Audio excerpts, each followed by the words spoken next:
Hello, friends. WeatherBrains episode number 593, the pre-show for May 29th, Memorial Day. I'm excited. We're getting more and more emails from people that say they love the pre-show, Brian. It I makes know. me, my heart is warm. And that's a good thing, I hope. Yeah, it's not burning. If we had heartburn Yes, or yes. gas, we'd have real problems. Yeah, bad problems. That didn't take that long to go downhill, did it? No, this is right down the tubes. In fact, I took all the gas noises out of the soundboard to alleviate the temptation of playing those. I That just was have mighty elements big of you. Yes, I have things like Well, I saw a big airplane the other day on Sunday. Yeah, the one that did the flyover at the SEC baseball tournament. You know, I was out talking to a friend. All these people were tweeting me. Yeah. What's this big airplane doing flying low? But now we know. Yes. And that sucker is big. Wow. I mean, he was several hundred feet over the ball field, but it's still big. I think it's a C-17. That's it. The C-17 Globemaster. Yeah, that's awesome. So no, I don't know what to do. It's like this. I have not had a day like this since last summer. So I got up at the usual time, 4:52. Did the morning stuff. You know, I did TV, do a TV hit from the house, and do the blog and the videos and all that. And after that, nowhere to go. No schools, no Rotary clubs, no meetings. I mean, I see what it's like. It's fantastic. I didn't have a workout today. They were closed, so I came into work at 2:30. I mean, it's unbelievable. I don't have a cloud of fatigue, although I did stay up all night pretty much Saturday night. Yeah. But, that was an interesting night, wasn't it? Yeah. Man, I looked at the HRRR and I said, there is no way on God's green earth that sucker's going to come all the way down here. The flow at every level, 925, 850, 700, 500. The flow was from west to east. And what did those storms do? They came right down here. That is what they did. Yep. Yeah, and of course, you know, we get into a case where, for those that don't know, we had pretty widespread wind damage with a derecho type thing, and everybody claims it was a tornado, and that's just human nature. I've learned to accept that, and they get mad at us when they say it's not. And the only thing, did you see the radar signature out of the one I sent you from? I hadn't seen it till you sent it to me, but it was like, holy mackerel. But remember, I didn't see the signature. I saw the damage first, and the pictures of the damage that I saw as I sent to you was a note that sure looked like it was straight line wind event. Right. And the Weather Service decided that they didn't even need to go up there. They talked with the EMA, and it's straight line wind damage, and you know, that's it. After you showed me that image on radar, I have a question. Yes. Could that damage have come from the rear flank downdraft? It's very possible. So no tornado, but the rear flank downdraft. RFD, right. An incipient tornado.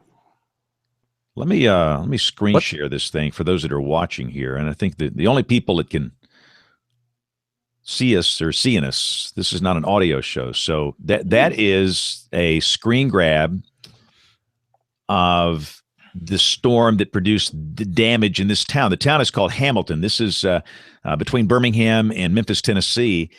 And while the velocity couplet is not excessively tight, look at the hook on that thing. Yeah. No kidding. Wow. And what's interesting, you know, that the guys in Birmingham said based on the radar data, they didn't need to go up there. But I'm thinking, you know, what happened at closer intervals? This could have been a small spin up. But again, you know, I trust them. The guys know what they're doing. But I was very shocked to go back and look at that one frame on radar. Wow. And I'm very thankful. Yeah. Go ahead. I was going to say, I'm very thankful our buddies at Radar Scopes got this new archive feature, which is really nice. That came in handy. Isn't that nice? Yes. Yeah. So right away you could pull that up. But again, it's just a mystery of these type of events. That's the eye of Hurricane Elvis too, right there. There you go. But everybody was mad, and then people, and the other issue we've got to figure out here is people don't pay attention to severe thunderstorm warnings, and really and truly, I can't blame them. Those things are a dime a dozen. You hear those things all the time, and I think what we have to do, and a lot of this goes back to us. A lot of the problems we see, it's our fault because there was a warning issued for that 30 minutes before it got there. And nobody did anything. And we just have so many of those. And I think we have to do a better job of if it's a deal like that, we've just got to hit it harder in the way we communicate the message. And I think maybe I didn't hit it hard enough that night. But thankfully, nobody was injured. And also I learned, I think we still have a problem with very few people using weather radio or some way of getting warnings late at night because a lot of people never heard the warning. So, yeah. Anyway, that was the reason I stayed up all night Saturday night. Hey, Bill, I think your mic's the wrong mic. I think you're using your internal mic is on there. Is just for looks. Yeah, and I don't know if you got my email. I can't FTP radio files. I'm going to work on it here in a second. I want to get the see. Bill locked me out of my own party, Brian. I couldn't post to the blog today. I can't. Password too, James. If you'll, unless your FTP address changed from when you sent it earlier, you are whitelisted, and none of us are having trouble FTPing. That's just weird. It's just really strange. I turned on every security setting on that thing this morning because somebody turned them all off last Wednesday, or either the spammers did it. Wow. Because I think when security went in, when we had the problem last Wednesday, they went in to look at it. I think they turned everything off. And so we were just, pretty much missing their security again. And I turned it all back on today and just turned everything on just to be safe. And then, of course, locked James out. Bill blacklisted me, Brian. That's what it is. I put you in the blacklist, not the whitelist. Yeah. Wait. I can't get in either. Oh, well. Okay. I just tried to log into the blog and it says send me your IP address, Brian. Access denied. Yeah, send me your IP address. The other problem, so many times I'll be using that Verizon MiFi, and I think that thing changes IP addresses every time you turn it on. So we'll have to figure out. Mine never causes that problem. As soon as I whitelist my MiFi, I'm fine. I don't know. We'll see. But I can turn off that, access with one click. Let's just try the high security, but everybody that's doing this will have to have be cleared to get in there. Well, they have been though forever, James. We've always had this feature. We always had the whitelisting feture. I'm trying to find where I can get my IP address here. And I'm gonna send you the security login too. myip.com or .org or something. Just type in my IP in a browser. If you just ask Google what's my IP, and it'll tell you. And Brian, don't say it on here. I not that any reckless. Do you need the new one or the old one? Malicious. Just drop it in the chat room. Yeah, you can put. I don't know. Boy, you made Tarmo mad, Brian, our friend in Estonia. What did I do to Tarmo? Well, he sent out a tweet. He said, you said that something that, or maybe I said it. Maybe he's mad at me, but I think it was me the more I think about it. I said that our international listeners only hear the produced podcast, the audio podcast. They don't watch this pre-show. Well, apparently he watches the pre-show, and he was offended. So I will raise my hand. That was my fault. That offended Tarmo. Well, I just said that our international listeners don't watch the pre-show, and they do. So that's not an offense. He had a screen grab of a pre-show that he watches. In fact, as we see more email, apparently people actually like this segment because this is where we share boring personal stories, humorous anecdotes, and we say outrageous things. I wish Kevin was on here. He's got some outrageous things to say. Hey, James, I got a show title that'll be in the outrageous department. Okay. Fun with firewalls. Yeah. That's all right. I just whitelisted you, Brian. So you should. Okay. Hey, Rick, Bill Murray blocked me and Brian out of the blog, so we can't even write to it anymore. So I don't know what that means. We've been blackballed or blocked out of our own party. I blocked Rick too, and he doesn't even know over. Yeah, we're all blocked. Yeah, Rick, we've had these. We had some spam attacks and got attacked by these. Oh, really? By these ridiculous hackers over the past month, and so today I just turned on every security setting known to man. If it was on there, I just turned it on. According to this, I'm still not allowed. Well, it takes a couple of minutes. Sorry, Brian. Oh, okay. Propagate Right. through the system. But no, for those that are, we're transparent here. I mean, for what would happen, people would go to AlabamaWX.com and they would be redirected to all these spam porn sites, just horrible, horrible stuff. You just see all these constant redirects. It's like Las Vegas, and you'd wind up, it would stop on one. And I kept getting Walmart, luckily. Yeah, we had one report of coupons. One was like big butts for big boys or something. Some kind of porn thing. Oh my god! So it didn't have like naked pictures, but it had click here to join or something. So and it's called a fake PHP injection, and it keeps reappearing. It's coming from some plug-in somewhere. So we have a script now that every 30 seconds searches for it and kills it. Good Lord. So, somebody just tweeted me, get ready to meet your favorite new intern tomorrow. Uh-oh. I guess it's intern season, huh? Be like, what's my line when they appear at your doorstep? I've got something for you, James. An envelope full of cards from Vestavia Schools came to you today. I love those. Those are the greatest. I'll drop it by tomorrow. I love those. I mean, out here in these long, lonely nights, I'll read the letters and cards from the kids, and they're the greatest. If Dave doesn't show up in a minute, we can read them on air tonight. And James, guess what Bill did to my mail? What did he do? I just set it over here and didn't mail it. he just held on to my check there all month. Until I asked. Wow. That's Sorry, great. Brian. I knew that was gathering dust over there. Actually, I had a piece of mail for Brian that sat on top of a refrigerator in here for 3 years. But it was not a check. It was a thank you or something. Yeah, it was a thank you. Brian nearly missed the payment on the WeatherBrains yacht there. And we're about to join whenever we join the TV at 30 after the hour, we have to kind of straighten up and not say anything too outrageous because we'll get in trouble, because you go on broadcast television and you have to abide by different rules for broadcast television. Well, so it's about to roll over to 30 after here. You might want to share those rules with us so we will know what they are. Yeah. I think there's 7 words you can't say, according to George Carlin say that. So. Yeah, George Carlin.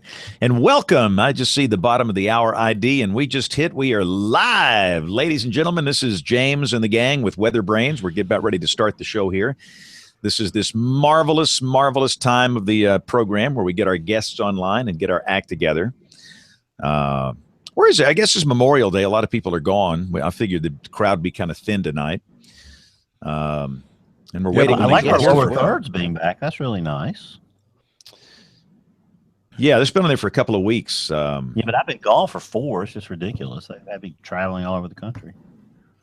Let's see here. Let me turn mine on. Mine's not coming on. Oh, there it is. No. So let's see here. Do we need to do anything to get Dave? Is Dave going to come on the show, Bill? Yes, and that was who I was talking to just a second ago. He said he called and said, "I'm not going to be on video, am I?" And I said, "Yeah, you know how Google Hangouts works." Was he naked or something? He said, "I haven't shaved in 3 days, and I haven't had a shower." And I said, hey, well, "Oh, brother, he's back there putting on some makeup." I was like, for some of us guys, guys, camera off. We'll just listen to that voice. Like as Kevin once said about Leo Laporte, like a basket full of warm kittens. For some of us guys, paint on the barn doesn't help. Yeah. So that's the problem I don't have. So yeah, you got paint on your barn? See here. And that's a show title. Paint on the barn don't help. Did you have some barbecue today, James? No, man. Just if I'd known you were Mr. Freeman. if I'd known you were off today so much, I would have suggested we go down to Jim's Pit Barbecue in Billings. I would be in for that. Hey, Dave, can you hear us? Yeah, I got you, brother. You turn your camera on? Like a one. His camera's on. I'm looking. I see him good. That's not him. That's an avatar. I hear you guys. He doesn't show up. He shows up as an avatar to me. No, I see him good. You're clean. I Dave. see him good. Your video's clean here. You hear me? Oh, that's awesome. Yeah. What are you using for a microphone, Dave? Just out of curiosity. Camera. Okay. Do you have any of those little Apple headsets by any chance, or little headphones with a mic by any chance? Those little white ones that most people have those things lying around. If you don't, it's okay. We can. The audio files always gripe whenever we use the internal mic, like the one that Bill has on there, or Bill has those, and Brian has the fancy ones. I'm upscale. I'm just bummed I can't see Dave Freeman. Show title. I'm three for. Hold on, guys. I may have solved the problem. Did I solve the problem? That's okay. I mean, it just sounds like using an internal mic, which is okay. We can live with that. If the audio files get mad, I'll send them Brian's email address. It's Brian's fault. Yeah, well, you can't FTP audio files anyway. So yeah, let's get this thing started here, guys. We are on the television and waiting to go. So stand by. Let me get the tracks going. A holiday crowd. Here we go in 5, 4, 3, 2, 1. This is WeatherBrains, episode number 593. WeatherBrains is the weekly show that's all about weather. We're doing this thing, 11 years, maybe almost 12? 600 Bill, how many years have we been doing this thing? 11? I just got it. Yeah, I guess we're going to be approaching 12 now. This is crazy. Yeah, we need to figure this out. Whatever. We used to be the only weather podcast in the universe, and now we're one of many, but that's cool. We're glad everybody else is doing it. We've got a great guest on. I got many questions for our guest because he is jumping to the other side, and I can't wait to see what it's like. But I see that we've got a few working. And for those that are listening later in the week, this is Memorial Day, so many of our people are away and off today. But I see Rick Smith. What a trooper. WCM at the Weather Service in Norman, Oklahoma, working on Memorial Day. I salute you, sir, and thank you for your service. Well, I'm barely working. I wouldn't call this working, but I am upright and managed to get a computer working this evening, so it's all good right now. There you go. And we should remember that, freedom is not free. We have to remember what this day is all about. I saw a piece on television where a reporter, they were asking younger people, and most of these were probably 15 to 25, what this day meant. And I'd say 90% of them had no idea. And I know you can edit that to make it look whatever you want to, but I do think a lot of people don't understand this day. And my father-in-law served in World War II, Korea, Vietnam, and the Pentagon with the Army, and hearing what he went through. And anyway, just we salute all veterans and their families, and of course those that made the ultimate sacrifice, because again, freedom is not free. Brian Peters is the internationally beloved meteorologist who has got a hangover from working at the SEC baseball tournament for days and days and days. Yeah, we had a wet one, especially to start it off. So one of those games out there, Brian, I saw they early in the week, they put the tarp down, brought the tarp back up, and they put it right back down. Were you responsible for making those knuckleheads do that like that? I mean, wow. No. They started talking to me a lot better after they did that. Foo-foo. So I'm thinking, but Brian, what are you doing to these poor guys? Rolling tarp, it's hard. And those poor guys, they pulled it back up and they put it right back down. Then they pulled it back up. It was almost like, somebody wasn't communicating very well there. Yeah, one poor guy, they got a little breeze under the edge of it. One poor guy almost became a flying tarp puller. Yeah, but anyway, that can be dangerous. But it looks like the championship game, which was yesterday, I don't think you had any rain for that one, did you? That looked pretty clean. No, did not have any. We had sort of a threat because the air got stabilized by all those thunderstorms that moved from north to south through the area during the early morning hours before sunrise. And I think that really helped us not to have much, but there was still, an outside chance. So I just was on site just to make it easier to communicate with the decision makers. For those that don't know, Brian was paid $50,000 for his services out there, and we want to know, what are you going to do with all that money? If I had all that money, I'd probably buy the WeatherBrains Learjet. You wouldn't be here tonight, would you, Brian? No. Yeah, if I had that money, I wouldn't be here tonight either. You'd be in Acapulco. Yes. Bill Murray, bring in our special guest, because I'm excited to talk with this guy. Yeah, tonight's guest is recently retired chief meteorologist from KSN in Wichita, a longtime meteorologist, past president of the National Weather Association. We welcome back a friend tonight. Dave Freeman, welcome to the show. Well, it is great to look at the screen and see all friends. It's really great to be back, guys. Well, Dave, it's we moved the show, which probably would have been tomorrow night because of the holiday, to tonight because of you, because you have a special trip coming up on Wednesday. Why don't you tell us about it? Well, the reason that I stepped aside after 24 years, or just almost 24 years here in Wichita, is that my wife Tracy and I will be departing to accept a 5-year term of service as full-time volunteers at the World Center of the Baha'i Faith in Haifa, Israel. So it's time for me to get on the plane in a couple of days, and Tracy will be following in about a month.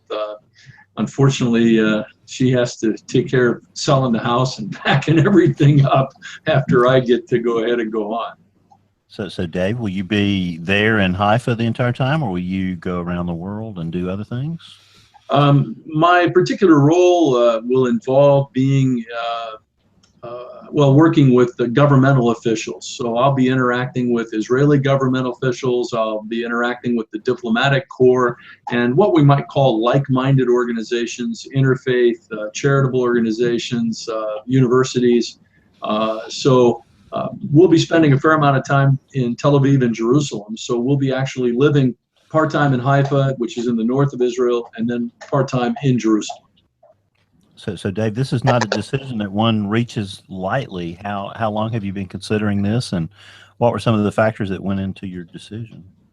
Well, Bill, we visited the Baha'i World Center for the first time literally 20 years ago in January of 1997, and we just really fell in love with it. We fell in love with Israel. We like Israel, and we watched, the people that were serving there full time, some of whom, were couples that had been able to retire early and were there serving. And we literally that week, we looked at each other and said, wow, we'd really like to do this someday.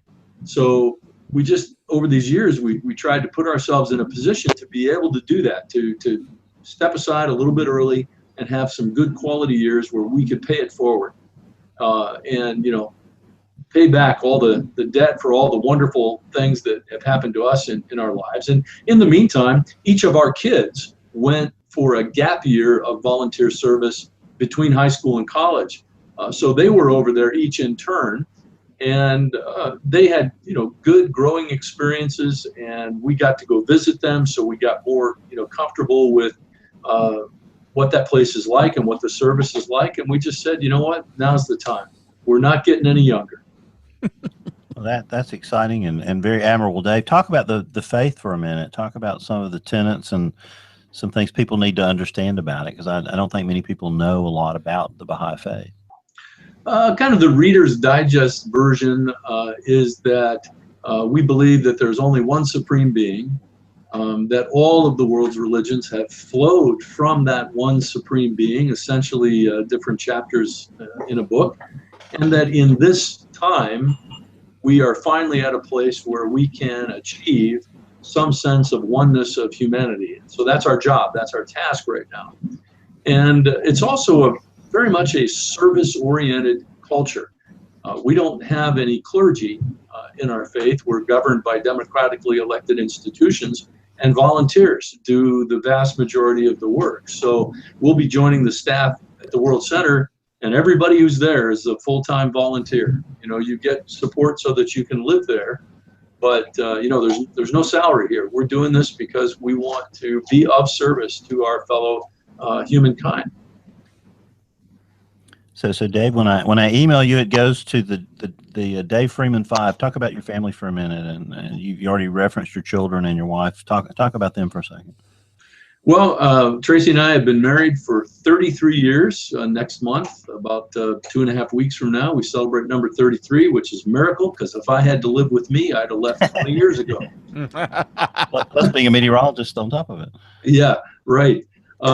We have 3 kids. Our oldest, Rob, is married and to a wonderful lady named Nagin, and they live in the Dallas area.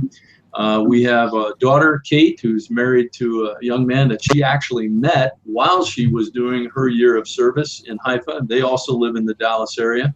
And our last guy, our one Jayhawk, Jack, just graduated from Wichita State University, and he'll be shortly moving down to Dallas.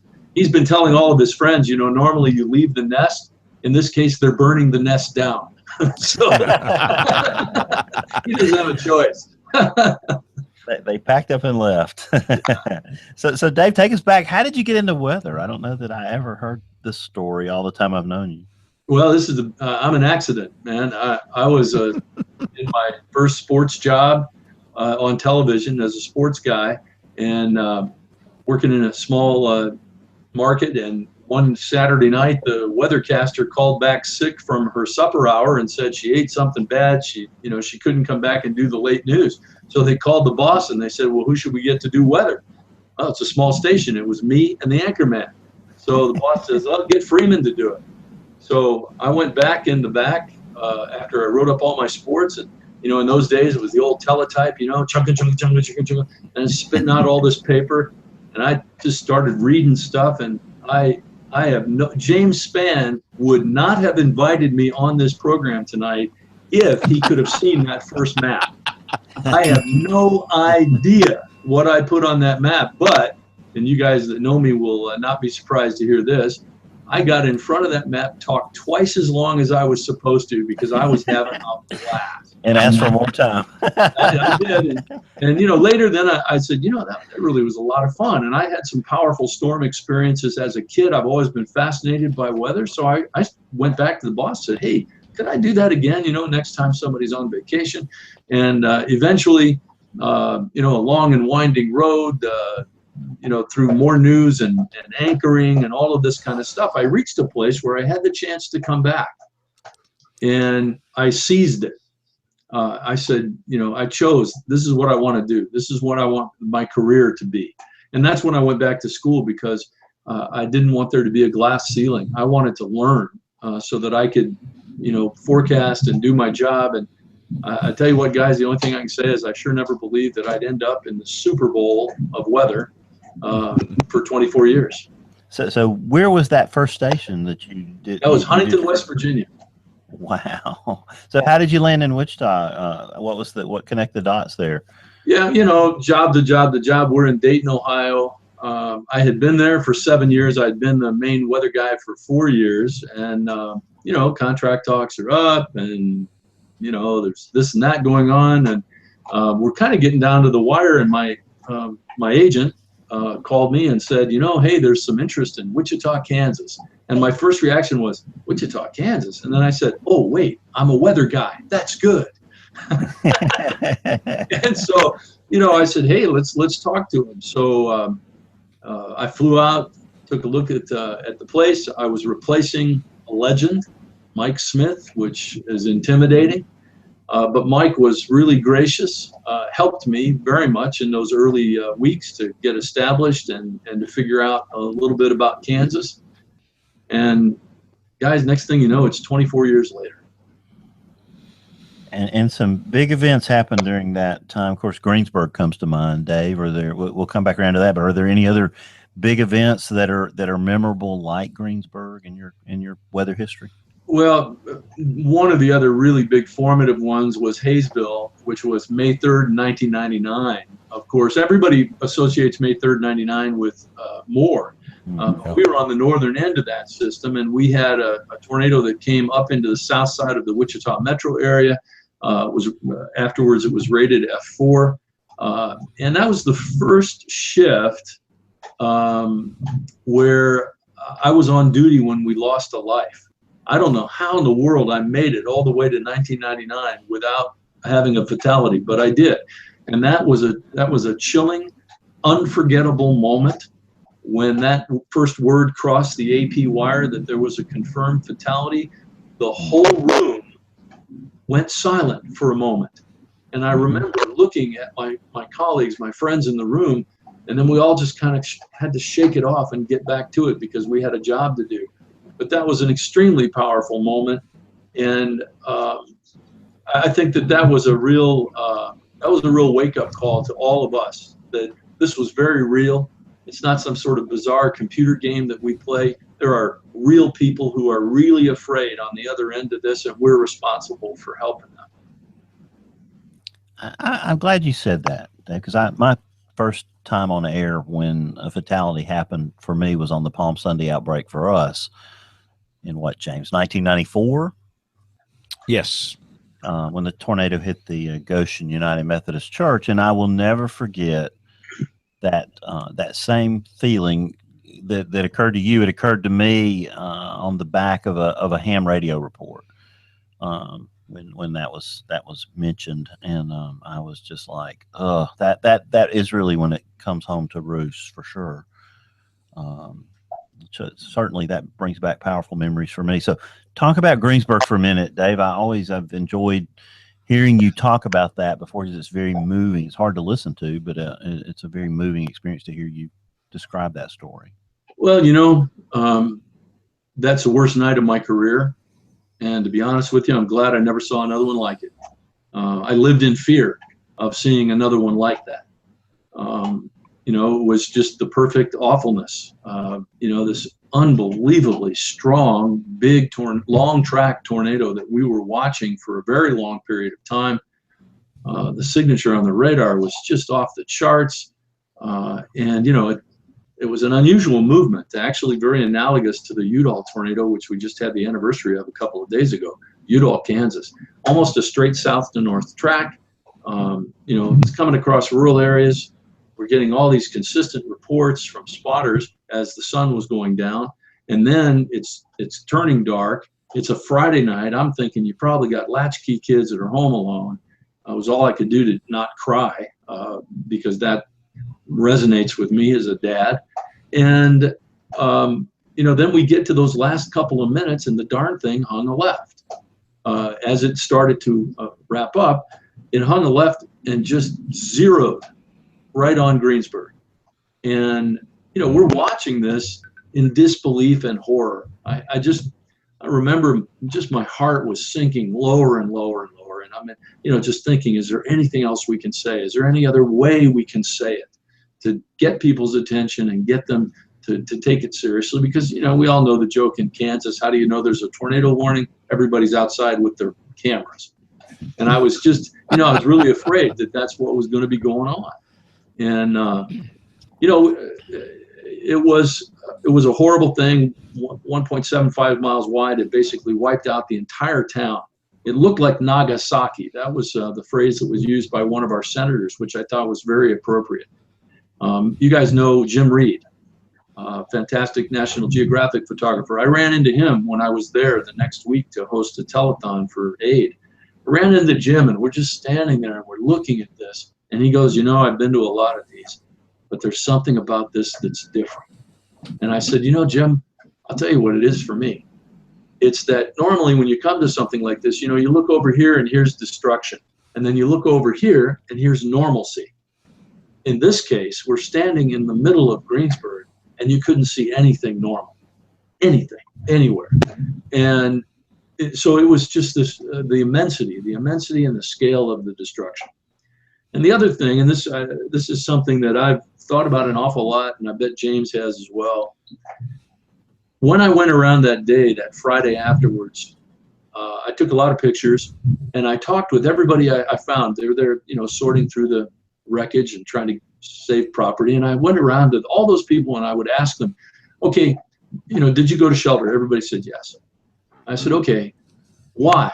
Why this time did you go to shelter? And every single person said it was because of something in your voice. Something in your voice told us that this was, really serious. Now, I don't remember doing anything, right? I just was so conscious of the fact that this was awful and looking more and more awful.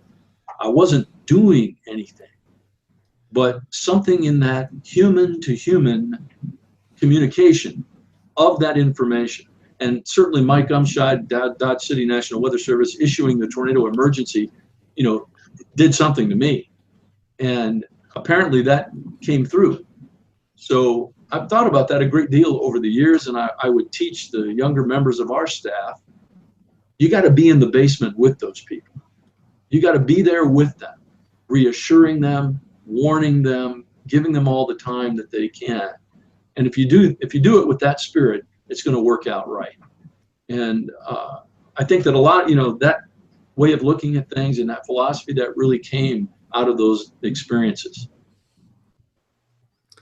Well, Dave, a lot of those people owe their lives to you, the people that took shelter because of that. And that's a fascinating story because we hear the same thing. People, they can tell when your voice is different. They can tell, and that's because you're you're like a part of the family. They watch you and they turn to you for weather information. And so it was a horrible situation, but gosh, it could have been so much worse had it not been for the hard work that you and your staff did, and the Weather Service in Dodge City did too. I wanted to kind of bridge a little bit to something else. It's interesting that you're a Wichita TV station, kind of in South Central Kansas, but you have to cover such a large area. Talk about your coverage area. It's almost like you're 3 TV markets in one, or it's strange to me. Maybe it's not that strange in the TV world. Well, that's how I got all this. You look at some of the tape they dug up for last week and you realize when I moved to Kansas, I didn't have any of that. Well, Wichita is an unusual market because we actually are, I was, since I'm not doing it anymore, I was responsible for 4 full power television stations, 4 full power television stations plus a digital repeater. So we were the severe weather and forecasting people for 77 counties in 3 states and 2 time zones. And these are not your little tiny back east counties. These are Kansas counties. They're big. And again, my predecessor, Mike Smith, actually did a statistical study where he looked at the climatology and the geography, and he proved that there is no television market that has a worse combination of severe weather climatology and geography. We had such a large area, and our season here is so long. We go through the springtime series of stuff, which we're still in right now, and then so often we go into a northwest flow pattern in the summertime where we get these monster MCSs coming off the high plains, and then you're doing it all night. And then we get the second season in September and October, and then we've actually had tornado warnings in December. It's just a really long season, really bad geography. And I look back on it, and I have a ton of respect for anybody who makes the decision to come to this market and stay, because it takes it out of you. Those are some long days too, with those supercells developing on the high plains at 2 or 3 o'clock in the afternoon, and then by the time they have to get almost to Missouri by the time they're out of your viewing area. So that's a lot of work. Yeah, I remember one. It was just a lone supercell that basically paralleled I-70. And this thing started doing tornado warnings in the northwest part of Kansas, which is our viewing area. And we literally followed that one supercell with continuous tornado warnings for like 8 hours. It was still in our viewing area. all the way, as you say, almost to Kansas City. And our staff record is 143 thunderstorm and tornado warnings in one shift. And that was myself and my friend and colleague, Leon Smitherman. So Dave, with that huge of a coverage area, how do you handle tornado warnings? Do y'all go wall to wall? What's your station policy? Well, they're really, it's very difficult. I mean, I've had some conversations with James about this because, I know that he has a way of doing things that works in his market. I can't do what James does in our market because the geography is just so immense. And in this day of satellite TV, this was another just killer change that occurred in the last 15 years. The satellite TV companies only carry our W signal, our Wichita signal. They won't carry the Western stations.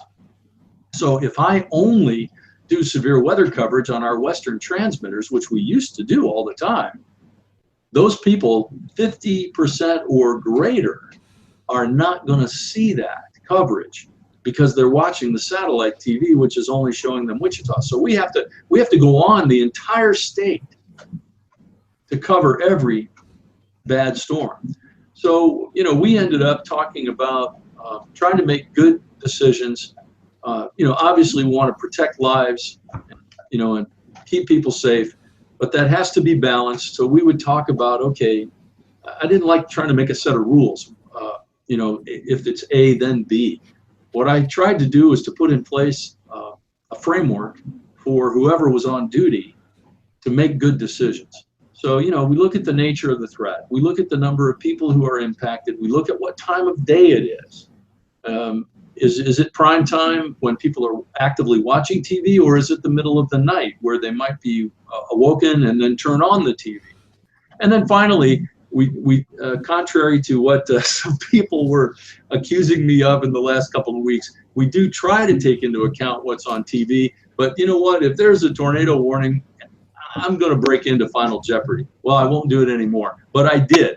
I did break into Final Jeopardy, and I did it without any compunction, because I'd rather apologize to somebody for that than apologize to somebody for getting a family member killed because I didn't do my job.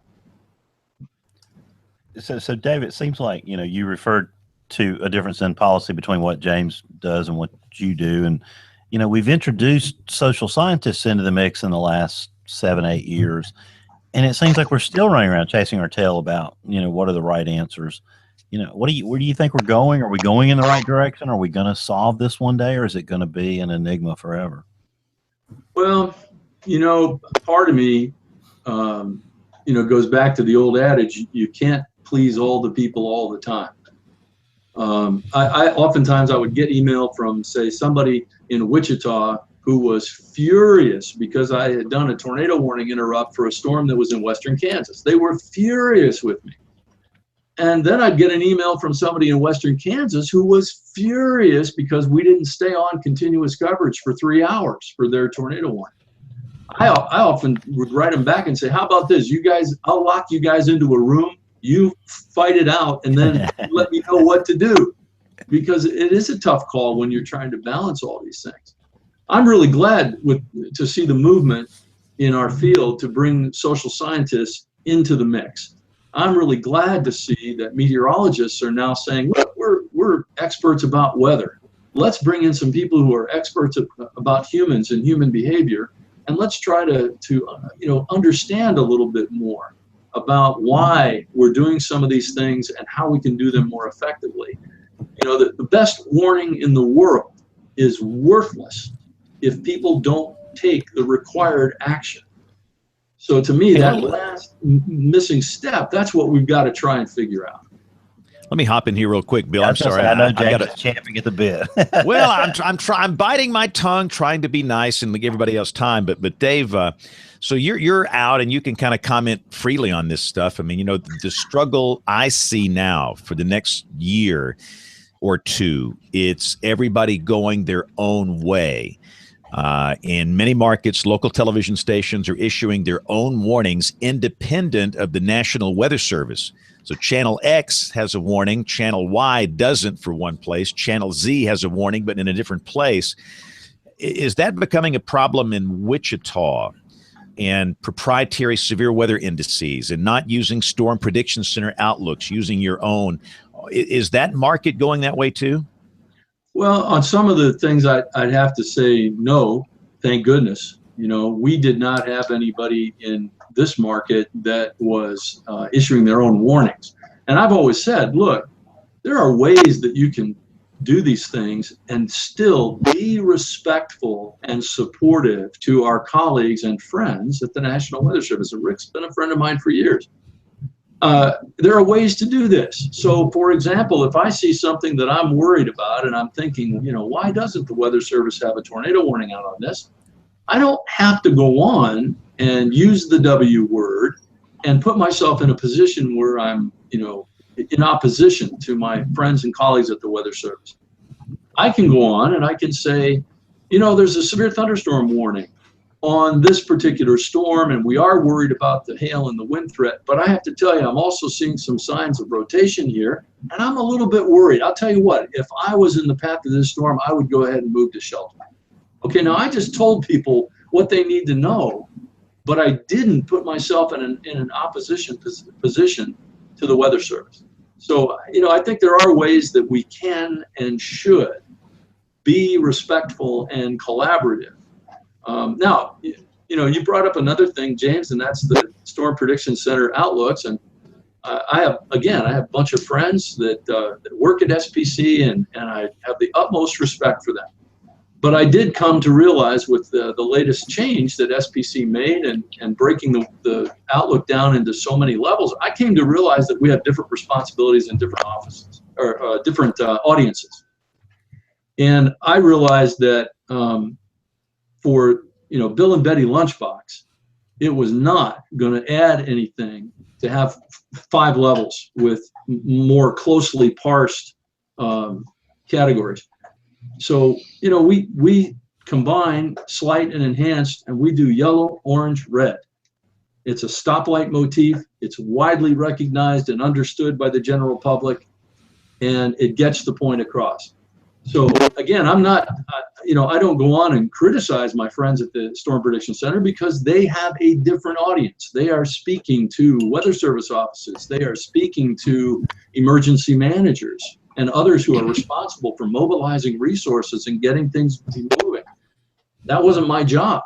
So I didn't feel like what I was doing was, questioning or being negative.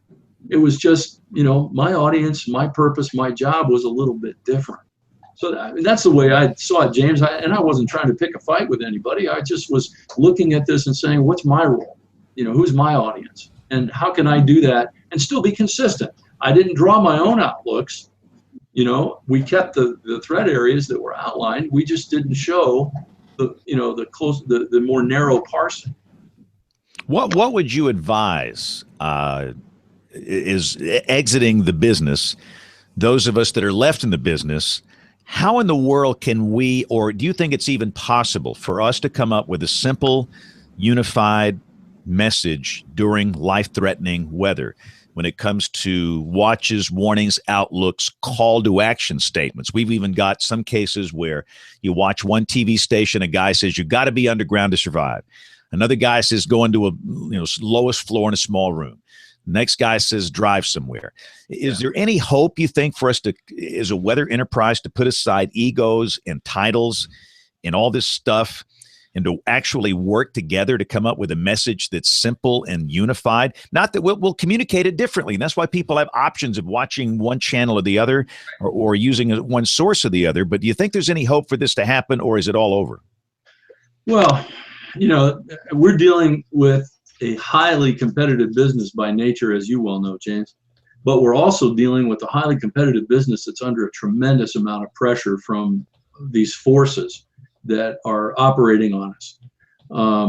And the more those forces operate on us and impact ratings and revenue, the more pressure there is from the business side of our business to do things to differentiate, set yourself apart, and all of those things. So I don't say this is going to be easy. I think it's going to continue to be very, very difficult.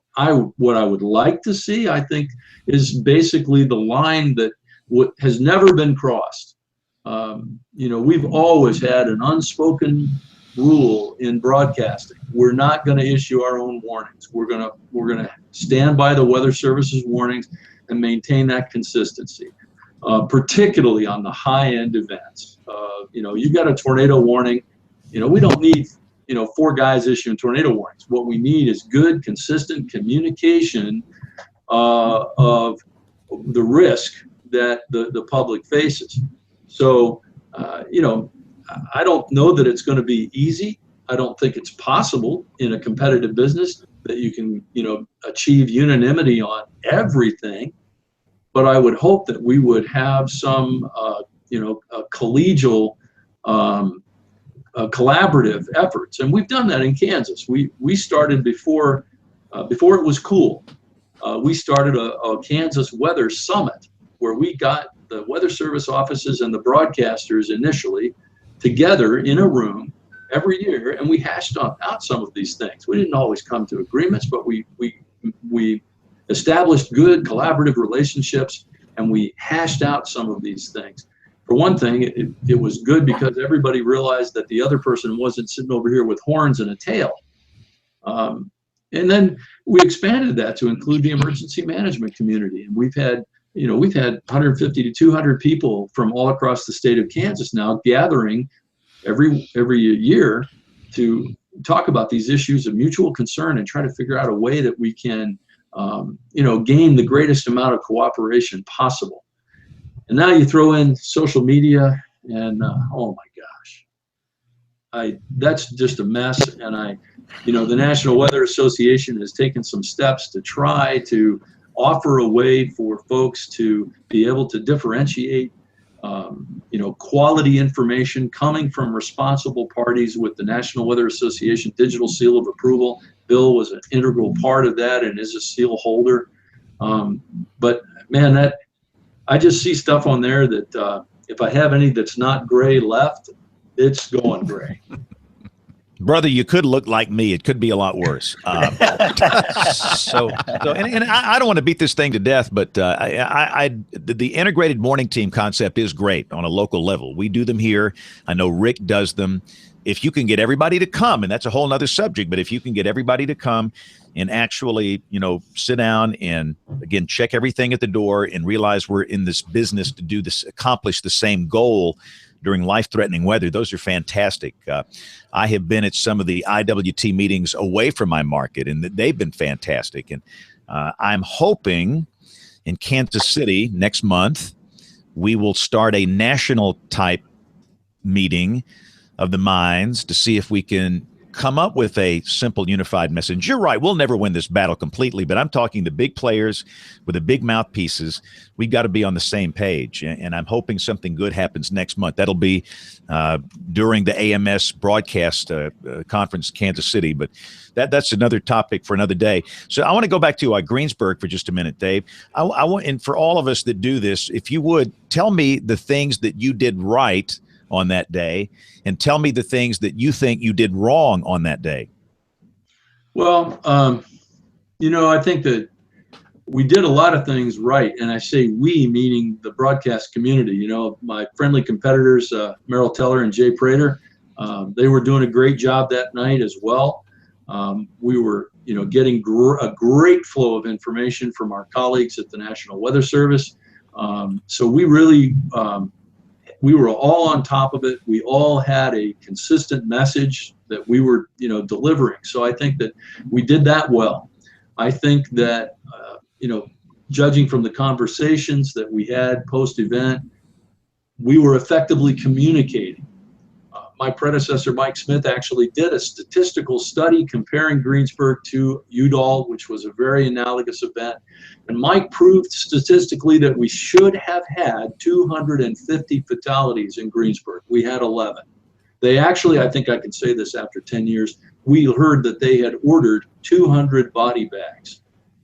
So they were ready for this to be an off the charts thing, but because there was such consistent, effective messaging that was, clearly communicating that this was an unusually high threat. And I think that those were all things that we did well that night. One of the great challenges is real-time meteorology in front of the chroma key or the monitor. You know that, James. You're standing in front of that stuff. You've got 8 gazillion things going on in your mind. You got people talking in your ear. You've got your colleagues talking to you. And yet we're also expected to be able to look at the radar in real time on live television and make a diagnosis and, place storm tracks and so forth. I never underestimated that. We just had a couple of events in the last couple of weeks that were really challenging from that point of view. So I think we did that okay that night because we had if we can say, a no-brainer of a signature on the radar. I mean, we did. But even in that, we had to take into account the fact that it was a little ways away from radar. We've got tilting of the storm. Where is that thing on the ground? How much uncertainty do we need to allow for in drawing the tracks? All of those things are all part of that mix. And I think we did pretty well that night.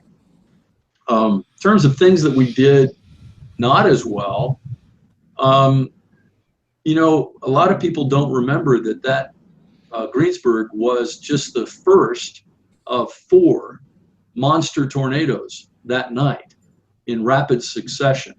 When Greensburg wrapped up, a new one formed on the other side of Highway 54. That was the one that went up into Stafford County and killed a sheriff deputy who was out storm spotting. That one's always haunted me. Did we let down our guard? Did we not do all that we could have done to continue making it clear that this was a terrible threat? That storm took out a 2-mile section of fence line trees. So we know that one was even bigger than Greensburg. So, did we do an effective job? And could we have, gotten a better warning to those folks and perhaps saved that guy? Those kinds of things I think really still bother us. I do think that we didn't have the kind of social media pressure that we do today in terms of, being expected to generate that kind of content while you're in continuous coverage. Let me interrupt too, Dave, because I note that the first iPhone went on sale the next month, the month after Greensburg. So this was right before the smartphone era. And I was going to ask you the next question: what would you do today with these social media platforms and the different communication techniques we have now? How would you handle it? Let's say if it happened tonight. Any difference? I think that we have to realize that is a factor, James. There's a lot of people that are on that, but I think we also must understand one thing about this, and now I'm really going to make some people mad. Oh, good. That's what we like on this show. Brian even may start agreeing with me on this. I've been watching you, Brian. I got my eyes on you. Okay. So, guys, there is this myth that social media, Facebook and Twitter, are a public utility and that they are motivated only by the highest motives of disseminating I agree with you. information. It is a myth. Guys, these are for-profit entities. And Bingo. we all know. Too bad Kevin's not here tonight. Yeah. We all know that your news feed in these things is by no means temporally accurate and consistent. So I get extremely nervous when people start talking about social media as a primary means of communication in this. And if Rick, now I'm going to make Rick mad, if Rick and all of my friends and colleagues at the National Weather Service will please forgive me, if you guys are going to spend government tax dollars directly supplying content to a commercial enterprise then you better get ready, because every television station in the country is going to send you login credentials and expect you to provide the same level of service. These are commercial enterprises. They are not public utilities that are regulated for the public good. And I think this is something that represents a tremendous challenge. And it's a tremendous challenge to television stations who are trying to do all of these things and make sure that severe weather information is not unduly delayed and is transmitted in a very rapid and real-time manner. So the landscape has really, really changed. And I think that this is I think we're headed toward a reckoning in our field, where we're going to find out that people were relying on this stream of information that's coming on their phones from entities that do not have the same degree of required public responsibility that television stations do as holders of FCC licenses. So I think this is well, I've stirred the pot. I'll just be quiet and let you guys start yelling and screaming. No, this is good. So Rick Smith, what say you? Are you mad? I'm not mad at all. I mean, I agree completely. I just wish Kevin Selly were here this evening. Because, man, you guys should get together. So maybe it's a good thing he's not. Go for wait a minute. Wait, Wednesday gets here. Before we carry on here. Let's get social with social media. Okay, go ahead, Rick. Yeah, I agree completely. I mean, it is. I think there is a misunderstanding or a misinterpretation that it is something that's out there for the public good. But the bottom line is they are all businesses. YouTube, Twitter, Facebook, and they could change the rules tomorrow, and Facebook changes the rules tomorrow. Every tomorrow, it seems like we can't keep up with how it works or what they're doing, and it is dangerous. And I still think it's a viable platform to get the information. We've had success stories where it's helped people, but I'm starting to tell the people in our office now, if you've got to choose between putting something on Twitter or Facebook or putting something in NWS chat is always the best way, because what we put in there goes to people like you, who then goes to everybody, and not just somebody who may see it on a Facebook feed 4 days from now and be confused about what the heck, why am I getting a tornado warning while it's sunny outside? It happens all the time. Yeah, I actually, that hit me in this last week, as I saw stuff that we put out, last week, showing up in my feed days later. And I'm thinking, okay, I'm savvy. I pay attention to this stuff. And it kind of gives me a jolt. What is it doing to folks who are, not routinely paying attention? I think this is a very difficult thing that really, I think there needs to be some really, really hard conversations. And I got to tell you, the chat thing, Rick, I'm really glad you brought that up. It's the greatest thing since sliced bread. I know that there was a period of adjustment for the Weather Service, because now you've got two-way communication in real time that you didn't have to deal with before. And I understand that, and that's one of the reasons why we started our summit in Kansas, was to build the relationships that made that electronic communication a little bit less thorny. And I got to tell you what I did. And James, you should do this if you don't do this. I asked for a huge monitor, like a 59-inch or 61-inch monitor, right off camera when I'm in front of the large, or was in front of the large monitor tracking stuff. And I had every chat window displayed in that big monitor. I called it my severe weather teleprompter. So every time a new piece of information came in on chat, I could, even if I was on TV in front of that thing, I could just look over there and say, hey, my friends at the National Weather Service in Goodland have just done this. That's how important chat is. And that's why I think that the end all, the beginning and the end of communication between the integrated warning team has to be that backbone of chat. We all built it together. We built our infrastructure around it. It's two-way, real-time, reliable communication. And I applaud you for doing that, Rick. And I beg all of our fellow Weather Service offices around the country, please make chat your priority. And Dave, I want to thank you too for helping keep us on our toes. You were not shy of getting in chat and saying, "Hey, are you ever going to cancel that warning for K County or Woods County?" And because I think you had 2 counties in our area actually in your viewing area. So thank you for reminding us to do that. Well, and I would say thanks to you, Rick, for helping to create the culture in your office and in other offices where this was the way we do business. Is that, hey, maybe me or Jay Prater or somebody will see something that got left dangling, and they can say, hey, raise a little flag and say, hey, can you take care of this?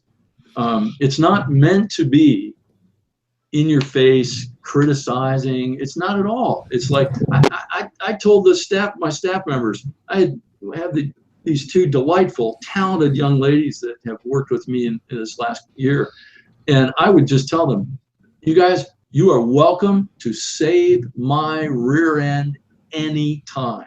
If you see me making a mistake, please tell me. I'd rather find it out in the office than find it out on the air. And I think that that's the kind of culture that we have to have, is that we are a team and we all are just working for the same thing. And it's not meant to be, me getting in your face and saying, hey, why aren't you doing this? That's not at all the spirit.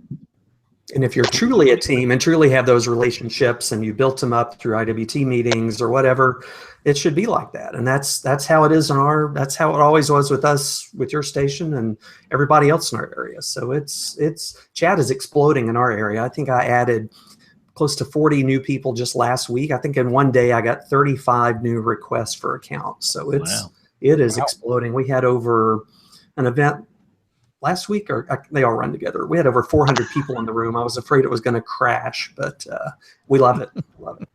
And let's give a shout out to Tom Bradshaw and Ron Murphy. Yeah. Those are the 2 guys that started the whole thing. You might remember them, Brian and I do. Bill. They worked here in our market at the National Weather Service in Birmingham. Tom is now in Fort Worth, and I want to say Ron is up north somewhere. Yes, New York, Buffalo, one of the stations. I'm not sure if it's Buffalo, but it's in New York. Right. But anyway, they came to us, and shame on us for not coming up with the idea. That they came up with it, not the EMA people or the TV people. And we were using Yahoo back then. We were using Yahoo Chat, and it morphed into what is now National Weather Service Chat. And I agree completely. And we've even taken it a step beyond that here. And I don't know if I need to be saying this on this show or not, but I guess I will anyway. We have a separate chat just for the chief meteorologist here, the MIC, the WCM, and the SU at the Weather Service. A collaboration chat where we get together prior to big events, whether it be winter storm or severe weather or flooding or tropical or whatever, and simply exchange ideas early in the afternoons. So when we all hit television and all the products hit the, Weather Service wire output, whatever, we're kind of on the same page. And that is a marvelous thing. And we're fortunate in this market that we're willing to do that. You get some markets where the weather guys want to give the same room with each other, virtual or physical, but at least we're doing that. So I agree, Dave, that is huge. And I do agree. Kevin has been expressing concern over social media that you're talking about here for years. This is nothing new. This has been Kevin's theme for a long time. We don't own the platform. We don't control the platform. These are entities that are in business to make money. They can change the rules at any second and any time. You get people relying on this, and all of a sudden everything changes and we got a real problem. I totally agree with that. So while we have to be on the social media side, we have to be nothing changes on television, and nothing changes having our own proprietary live stream on our own app, where you don't have to go to Facebook, you don't have to go to Periscope to get this stuff. It's there the traditional ways as well. But then again, we are reaching people over there that would never watch us on television. And I tell people this all the time. I am on Snapchat, and if you follow me on Snapchat, and you'll see a lot of goofy stories, I do it for one reason. And understand, I don't have time for Snapchat. Nobody down here has time for Snapchat. Why do I get on Snapchat and develop a relationship with all these young people? That is the only way I will ever reach 15 to 25-year-olds. They don't watch TV. They don't even know who I am except for the guy that's on Snapchat. So I am using some of the other platforms in a way to reach people that would never use us on television and reach them during severe weather. So, but you have to play both sides of the fence, and it's a very thorny issue, I'll say. And one more question, Dave, and then I'll let Bill pick it back up, and we'll have to take a break here in just a second. What's it like being retired, man? To tell us how good it is. Well, I have to tell you guys that last week, our television station gave me what I can only describe as a fairy tale ending. It's the kind of ending that all of us who are in this business dream of, but only happens for a very, very few people. So my primary emotion in the last week has just been one of profound gratitude. Just so grateful that I was able to, make the choice and, move out on my own, at my own choice, and, to go do something positive. I think that, I don't think I'll just ever be able to look at the sky and just, look at the sky. You just can't do it. Yeah, that's the truth. But I am very much looking forward to just enjoying a thunderstorm. You know what the thunderstorm means to us. Thunderstorm means you're going, oh, am I buzzing? Am I vibrating? Is my phone going off with, a warning? And in our case, remember, just in the last couple of weeks, I'm covering severe thunderstorms that are 297 miles away from Wichita. Think about that for a second. So, to me, to just be able to enjoy the majesty and the beauty of thunderstorms is something that I'm just really, really looking forward to. And they do have thunderstorms in Israel. In fact, I've seen, because I'm always at work when the weather's happening, I've only seen 2 tornadoes in my life, and both of them have been outside the United States. I saw one tornado in Aruba, down in the islands in the Caribbean, and the other one that I saw was actually in Haifa, Israel, where a funnel cloud went over land, dropped a water spout that nearly took out a small boat. I'm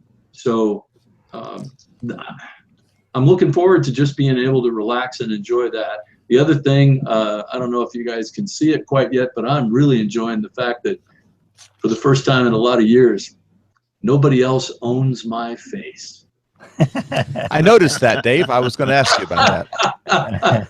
That's a show title. Yeah, we're going to have a difficult time picking the show title tonight. I liked yours, James. Yeah, we got a lot of show titles. I think the one that said the guy on Snapchat. I think that's my vote right now. But the one that's leading is "I'm an Accident." Yeah. Since Brian's in charge of the show titles, it may be an academic point, but I guess you just answered my question, Dave. Are you going to have the opportunity to incorporate any of your experience in terms of weather in what you're going to be doing, other than just being a weather fan? Yeah, I think, I'm kind of looking forward to just being a weather fan and, not having the responsibilities to go with it. But I'm already thinking about the fact that, part of my job is going to be interacting with Israeli government officials. And so I'm thinking, how cool would it be to find out who the players are in the Israeli weather enterprise, and, find out what governmental body is dealing with that, and, go and introduce myself and say, hey, let me tell you about the National Weather Association. The International Weather Association. Yeah, I guess you could have a name change. But, to just kind of go and learn about what somebody else is doing. And, oh, by the way, yes, I am trying like crazy to get in my head Celsius. You better get started. Now, you had a long time tenure in the NWA, and one of my favorite stories I've heard you tell is about the seal being broken, the broadcast seal, many, many years ago. Tell that story real quick, and then reflect on your tenure as a member of the NWA and your year as president. Well, the very first annual meeting that I went to was on the East Coast in the Baltimore area back, I think he was either 90 or 91. I can never remember which one. And, you know, there were very few broadcasters there. And we were called into a room by then broadcast chairman Kent Earhart.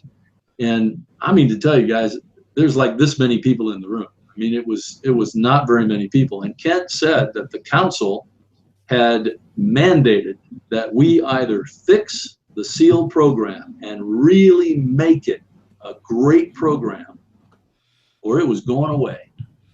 So Kent looked around the table and said, who's willing to help? And, you know, everybody who was there said, you know, yeah, we'll help. And so we did. We got together and began a process that really continues to this day because it's continuous. But, you know, revamping the SEAL program to make it a viable program for recognizing professional excellence. And, you know, combined with the idea that the nature of the National Weather Association is that it's a big tent with spandex walls. We want to welcome people in wherever they are in their learning and help them learn and help them grow. And I'm a living example of it. I could tell you story after story of NWA members who answered my questions, mentored me, brought me along, and helped me to learn more. And that, to me, that was the spirit of the NWA, and it was embodied in the SEAL. And as you know, Bill, just last year we accomplished the launching of the National Weather Association Foundation, which is a 501c3 not-for-profit that is specifically designed to raise money for scholarships and grants. So I'd like to make an open appeal to anybody who has made it all the way this deep into this program. You must love weather if you are here with us this long. So jump onto the NWA Foundation website, make a contribution, pay it forward. Thank the people who helped you when you were coming up. And Dave, you were honored last week with a special recognition by the foundation. Yeah, it turns out that I'm married to a very sneaky woman. She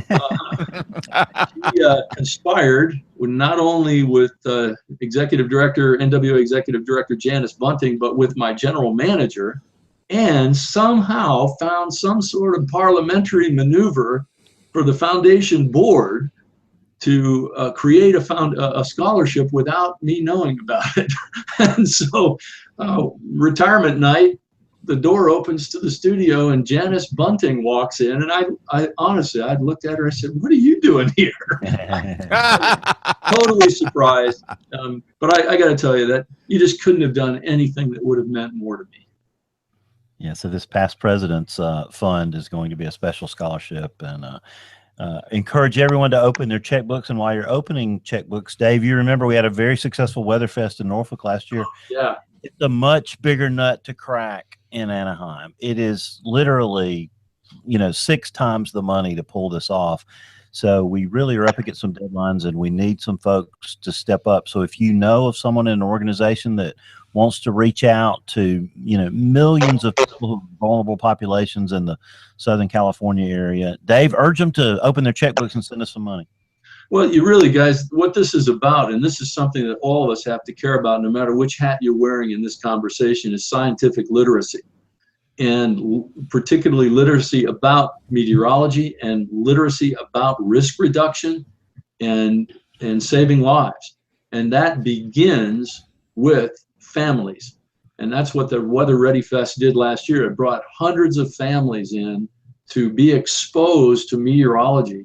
And man, that's the fun thing when you're watching those kids coming up to the various booths and vendors that were there, and you're watching the light bulbs going off, and you're thinking, how many future meteorologists have we just garnered today because of this? Or how many families have gone home and sat down at the supper table and made their safety plan and agreed on their shelter and got their kit together because of that educational work.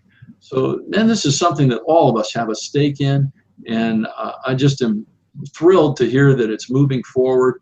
And even though I'm going to be participating remotely, I'm really looking forward to continuing to be a supporter. I'm a lifetime member of the NWA, so I'm all set to continue to participate, even though it'll be like this. It'll be by video chat. Well, we thank you for all your support and everything you've done. You're a fantastic leader, Dave, and I'm gonna nominate you for president of the United States once you solve the Mideast peace problem over there. So get to work on that as soon as you arrive in Israel this week. And last question, one controversial thing we didn't ask you about: where do you stand on naming winter storms, Dave Freeman? Oh boy. Oh, come on now. You guys are going to take me down. Okay, I'm just going to say it. I don't see that will do anything at all to improve public safety. I do not think it will do anything at all except add confusion. And I think that they are not equal animals. Tropical systems, by their nature, are easily identifiable and they can be easily followed, and their impacts are going to be much more uniform. If you have a Cat 4 hurricane in Alabama, it's going to do just the same as a Cat 4 in South Carolina. But that's not the case with winter storms. What would devastate James's viewing area or my old viewing area in Minnesota, they would go like this. Blow off the roof of the car and they'd go on. So I think this is fraught with some very, very difficult questions. And I think in the end, I think it ends up creating more confusion than it ends up solving.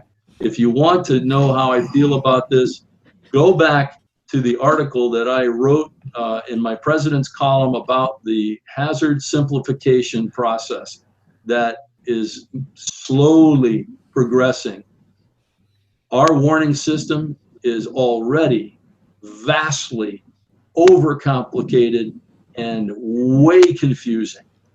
It does not answer the needs of people. It was created by all of us in our weather room. And this is another one of those ideas. So there you go. Now I've made a whole bunch more people mad. James left. I mean, he must really be mad. No, that graphic speaks for itself right there. This is one reason why naming winter storms is not I just saw what it was. Good idea. He set up all night recording the Weather Channel to get that. I'm sorry. Little seventh grade stuff here. So, all right. Yeah, we got to take a break here real quick. And by the way, Dave, I was in Israel 17 years ago, and it was marvelous. We went from north to south, and the only thing, Brian wanted some of that mud from the Red Sea. Or the Dead Sea, not the Dead Sea, to see if it was going to kind of Why fix would I want mud from the Red Sea? to fix his face, and I don't know if that's worked very well. But we had a marvelous time. It was just a great experience. But let's pause for a moment. We've got Professor Peters in WeatherBrains 101, Tony Rice in the Astronomy Report. We're going to come back with Weather Roundup, Picks of the Week, and much more as WeatherBrains rolls along. WeatherBrains 101 with Professor Peters. We have a lot of sayings that apply in weather. You've probably heard most of them, like, it's not the heat, it's the humidity. Or, when thunder roars, go indoors. Or, turn around, don't drown. Many of these sayings are intended to help keep us safe. Well, we're coming up on the summer season, so there's another saying that has particular truth for us at this time of year. It's not the heat you feel, but ultraviolet radiation from the sun that causes sunburns that can lead to skin cancer. The warmth of the sun is not what leads to a sunburn. According to the American Academy of Dermatology, sunlight consists of two types of harmful rays that reach the earth: ultraviolet A, also known as UVA rays, and ultraviolet B, or UVB rays. Overexposure to either of these can lead to skin cancer.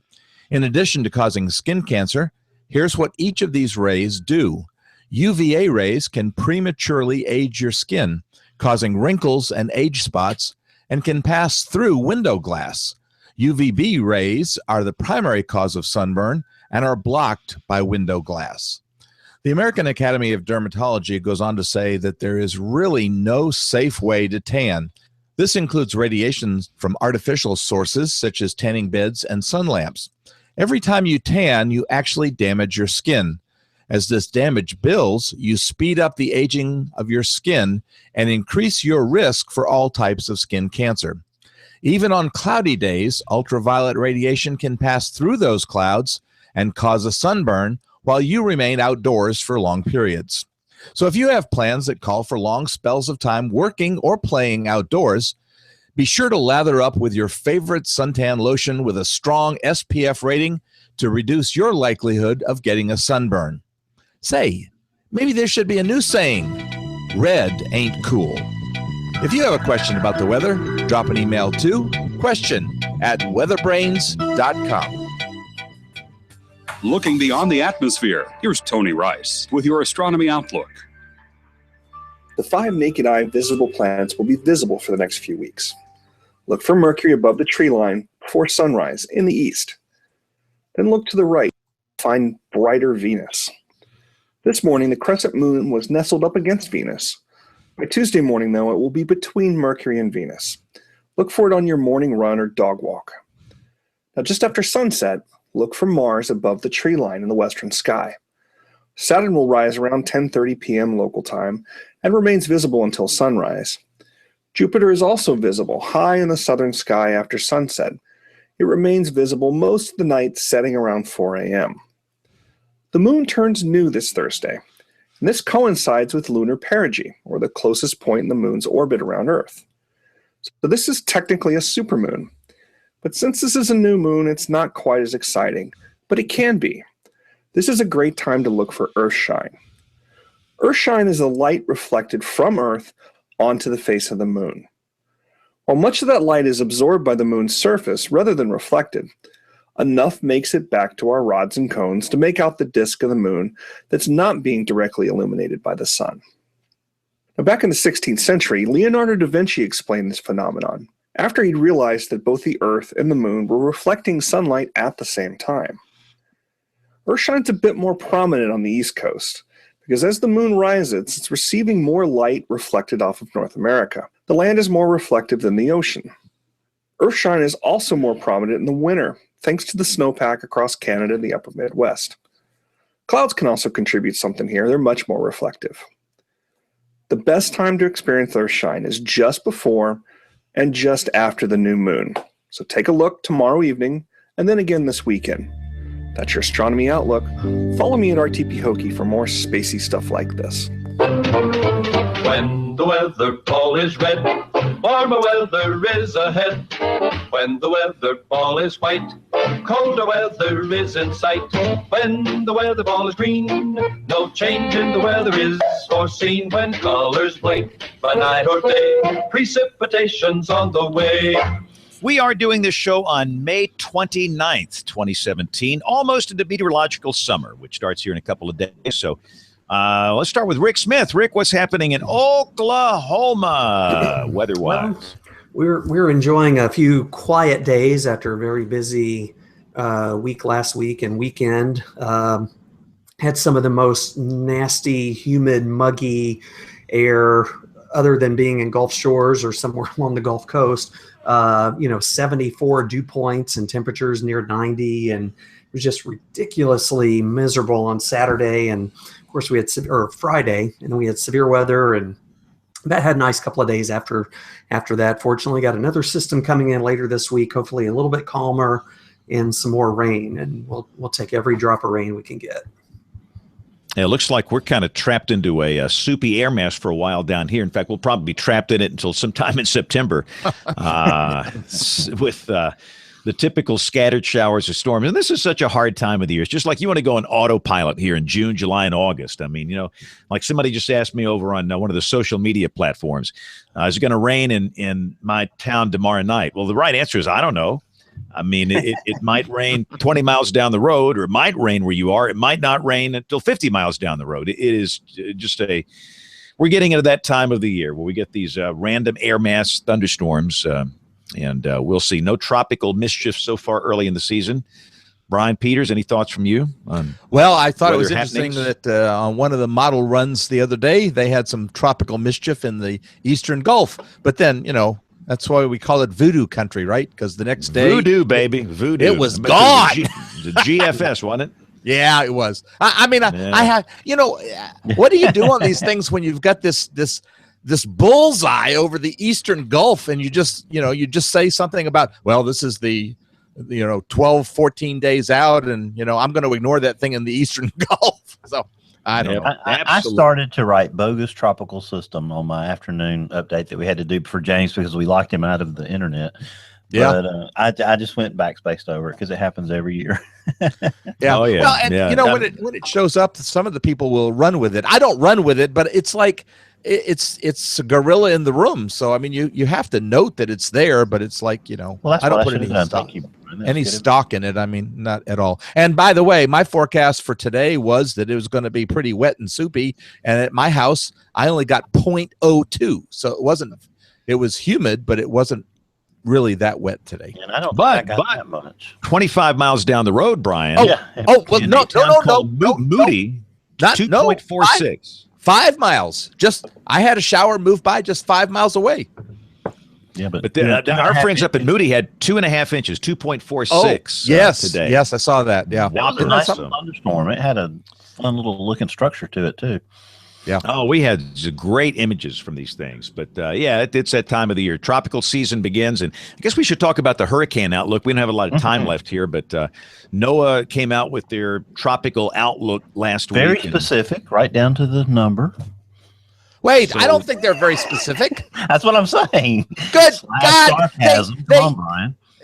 Okay, this is my rant. They give you a range that's as big as the number of averaged hurricanes in a year. So what good is that? It's like a 90% statistical average right there. Yeah. And /sarcasm. And it differs from Colorado State. Now, Colorado State hasn't produced one since April. So, they've got more data and they'll be coming out with theirs. But right now, they're at odds. Jim from Hurricane Cities, I'm going to use his hurricane forecast because he says one's coming right into Gulf Shore. So I'm making my reservation so I can get down there to cover it.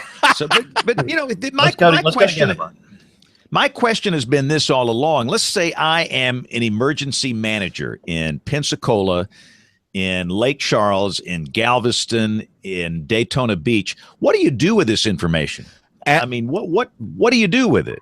And I can tell you, James, because I was there, that question was asked at a National Hurricane Center meeting in Orlando, Florida, that I happened to attend when I was working in the regional office in Fort Worth. And Dr. Gray answered that question. And he said, nothing, because you still got to prepare because his forecasts don't tell you a thing about where they're going to be. So you still have to prepare. Right. Where do they recurve in the westerlies? And we all know all it takes is one. Right. We should ask Dave about Hurricane Andrew. He flew into Hurricane Andrew. Yeah. So again, it's great. And you get all this publicity and you get all the, news people. They put it on the national news. And NOAA predicts da da da da da da. And they send you all these press releases coming on Thursday of next week at 10 a.m. NOAA is going to release the number of hurricanes that we're going to see this season. And they get this press release every day. And I don't know. Rick, what do you say? You can't say much. You work for these guys. I don't know what we expect people to do with that. I mean, it's something that's done.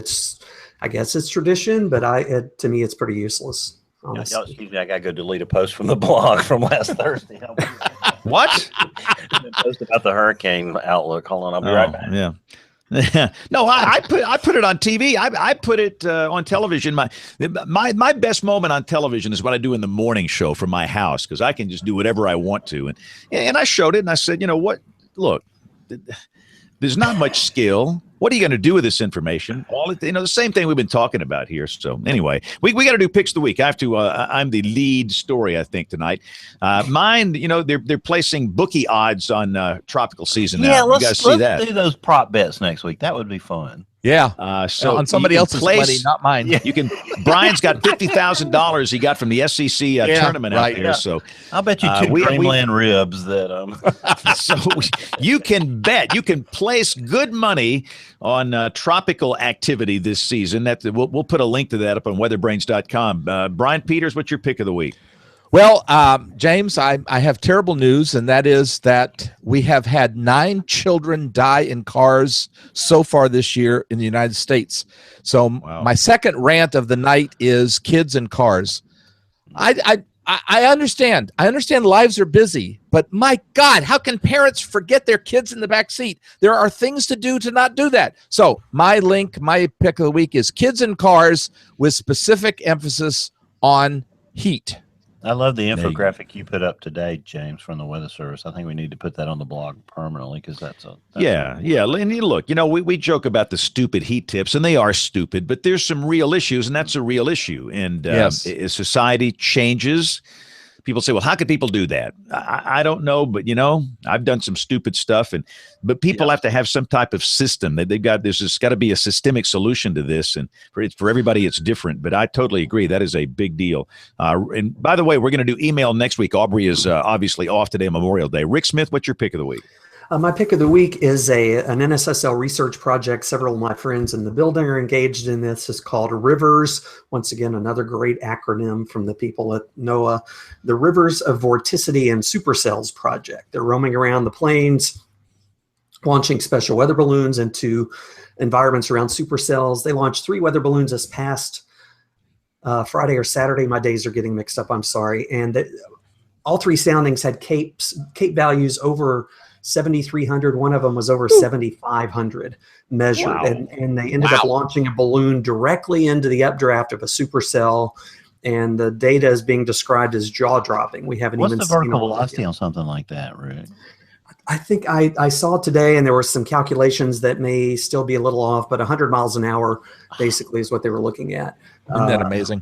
Mm-hmm. We speculate about that, and that's what this experiment is to do, is these rivers of vorticity that we talk about around supercells, they've never really been directly observed or measured. So that's what they're hoping to get. They got a lot of good data at the end of last week. So it's a cool project, and that they're out on the plains until June 8th.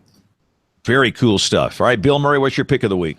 Yeah, my pick of the week is Jim from Hurricane City's forecast for this year. It's fun, and we'll see how it turns out. But he's made specific predictions about landfalls, and so we'll see how that turns out. Next week, you guys are going to be on your own because I'll be in New York City on vacation. But Jen Watson and Ari Saras, whatever. I always say it right, but I can't say it right tonight. Sarsolari will be the guest WeatherBrains, and then Lance Rothfuss following week. And then Aubrey's going to have Sheldon Cusselson give us a Go 16 class on the 19th. And Nate's got Mike Oblinsky joining us about photography on the 26th. So I'm excited about all those shows. Awesome. And again, Aubrey should be back next week. We'll have an extra long email segment to make up for this. But listen, thanks to all of you for listening and or watching. For those that listen to the audio podcast, there is a video version. And most people watch live Monday nights at 8:30 Central, 9:30 Eastern at live.bigbrainsmedia.com. Of course, you can watch the replay on YouTube at any time. If you want to get in touch with us, our email address is email@weatherbrains.com. And all of those nasty social media accounts are up on the website as well, weatherbrains.com. So on behalf of the entire WeatherBrains crew, I'm James Spann. Thanks for listening. Have a great weekend. God bless. Hey, James, they sent me an IP address for you to use instead of the jamespan.com. You want to try that? And if you fail, will you send me the files by Dropbox and I'll put them up? Yeah, just zip me that by email. Because they say the FTP is outside the firewall. So okay. Just send me that by email. I'll give it a shot. In 2 seconds. Thank you, sir. Okay, thanks, everybody. Thanks. Y'all have a great week. Good night. Bye-bye.